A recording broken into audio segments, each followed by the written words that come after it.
ಅಂತ ಭಕ್ತಿ ನಡ್ಕೊಂಡು ಈ ದೇವರಿಗೆ ಗುಡಿಯಾಗಿರೋದಿಲ್ಲ, ನಿಮ್ಮ ಮನೆಯೊಳಗೆ ಬರ್ತಾನೆ, ಬಂದು ಏನು ಮಾಡ್ತಾನೆ, ನಿತ್ಯ ಕಾಲ ನಿಮ್ಮ ಸೇವೆ ಮಾಡ್ತಾನೆ. ಯಾಕ ನಿಮ್ಮ ತಾಯಿ ತಂದೆಗೆ ಸೇವೆ ಮಾಡಿದ ಬೆಚ್ಚಿಗಾಗಿ ಬಂದು ಸೇವೆ ಮಾಡ್ತಾನೆ.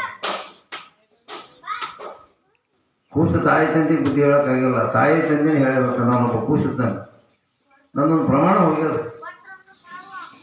ನಾ ಸದಾ ನಿಧಿ ಇವತ್ತಿನ ದಿನ ಬಸರಕೋಟದಲ್ಲಿ 25 ಚೀಲ ಮಾದರಿ ಮಾಡಿಸ್ತಾರೆ. ಅಲ್ಲಿ ಇರ್ತಿದ್ದೆ, ಆ ಬಸರಕೋಟೆ ಇಲ್ಲೈತೆ ಅಂತ ನಾನು ಪ್ರಮಾಣ ಮಾಡಿ ಹೇಳ್ಬೋದು. 25 ಚೀಲ ಮಾದರಿ ಅದೆಲ್ಲ ಇಲ್ಲಿನೂ ಆಗ್ಬೋದು ನನ್ನ ಮನಸ್ಸಂತದ ಆಗ್ತದ.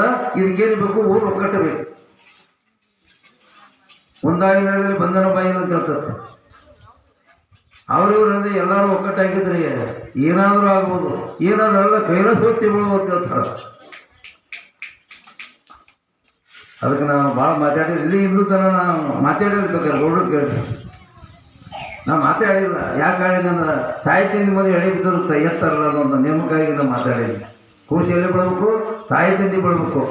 ಮತ್ತವ್ರು ಬಿದ್ದರೆ ನಗ್ತಾರೆ, ಅವ್ರು ಏನು ಮಾಡ್ತಾರೆ, ಸಂಭಳಿಸ್ತಾರೆ.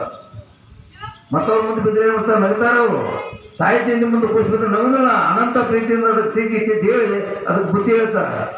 ಈಗ ನಾವು ನಿಮ್ಮ ಸ್ವಭಾವ ಏನೈತಿ, ಕಾಲಿಗೆನೆ ಇದ್ದು ಕಲ್ಲು ಬಿಡೋದಂತೀರಿ, ತಪ್ಪು ಭಾಳ ನಮ್ಮ ಕಡೆ. ನಾವೇ ಕಲ್ಲಿ ಕಾಲು ಬಿಡೋದಿಲ್ಲ.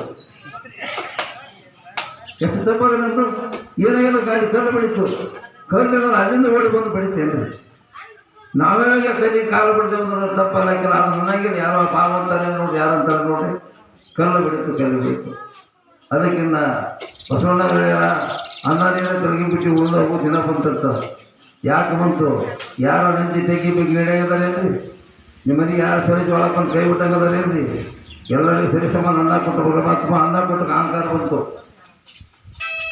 ಅಹಂಕಾರ ಎದಕ್ಕೆ ಬಂತು? ಅಳಗಾರಿಕೆ ಬಂತು. ಉಳಗಾರಿಲ್ಲ.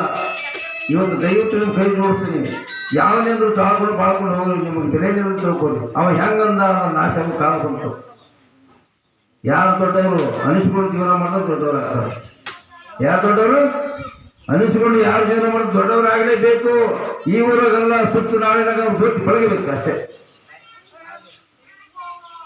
ನನಗೆ ಹಂಗಂದ್ರು ನಾ ಯಾರು ನಾ ಗೌಡ ಕೊಡ್ಕೊಂಡು ಈ ಗೌಡರು ಏನೇನು ತಾಳದ ಗೌಡ ಆಗೋದಿಲ್ಲ. ಅವ ಸಾಕ್ಷಾತ್ ಪರಮಾತ್ಮ ಆಗ್ತಾನೆ, ಅವ ದೊಡ್ಡವಾಗ್ತಾನೆ. ನಾಳೆ ಅವನು ತೂತು ಬೆಳಗ್ಗೆ ಹೋಗ್ತದೆ.